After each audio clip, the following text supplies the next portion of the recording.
Just got a couple more that I can do. Really another and a really quick one, really quick. I'm pondering whether if I had been born Nikola Tesla, would I then be happy with my existence, or would I then find fault with the fact that I had just been given my abilities through the fortune of my genes and upbringing, ignoring the fact that obviously I wouldn't have this thought unless Tesla ever did, etc. I think I realised that the problem isn't that I want to all of a sudden have these profound abilities that people like Tesla, Einstein, and the rest had, but that I want to have the potential to be like them. I think I would be happy to put the work in provided I believed I could reach the same heights, but that is clearly not true, and even that belief is determined by my outlook on life, which is ultimately determined by my genes, etc. Why don't I have an unquenchable thirst for knowledge? Why didn't I read books into the early hours of the morning against the will of my parents? Why don't I feel the need to deconstruct and inspect how everything works and seek to understand and improve it? Clearly these things are not a real choice, and I certainly can't choose to have been that way in the past.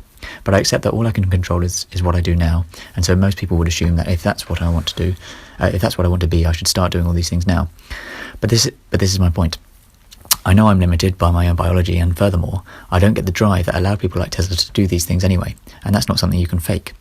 That is the enjoying the journey and not the destination aspect. And some people are born able to do it, whilst others aren't. Yeah, so I can't force myself to enjoy doing the things I want to enjoy doing. This idea of having a purpose strikes me as a kind of fallacy. Believers seem to hold the belief that if God doesn't exist, they have no purpose, but surely this must be as stupid to others as it is to me. That wouldn't be you having a purpose, that would be God having a purpose for you. That's a purpose for God. Well, yeah.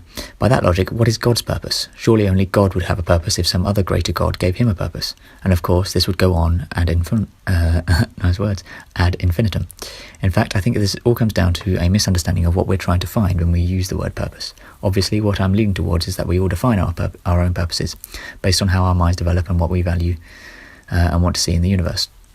Any purpose which is imposed upon you from an extrinsic source belongs to that source, and so is not your purpose, unless your purpose happens to coincide with it, but that's fine. It still wasn't the original source of your purpose, unless you chose to derive your purpose from it, in which case you're still free to... What? Hang on. You still choose, you're just not the author, and as we know from free will, no one is really the author. What of a parent who makes a child who creates a child just to train it to scratch the parent's back? Is that the child's purpose? No. That is the purpose the parent has tried to force upon the child. Likewise, if there was a God that decided to create us, to make him a sandwich, would that be our purpose? Well, no. It might have been God's purpose for us, but it's not our purpose. Clearly, purpose is a matter of perspective, and given we can all only account for our own perspective, our purpose is in our control. Actually, what about the Rick and Morty butter robot? What is my purpose? You pass butter. Okay, I'm not even going to... I wish I had never done that. Oh my God. I have to do that one. Oh my God. That reaction to his supposed purpose would only make sense if it didn't clash with his own perceived notion of its purpose.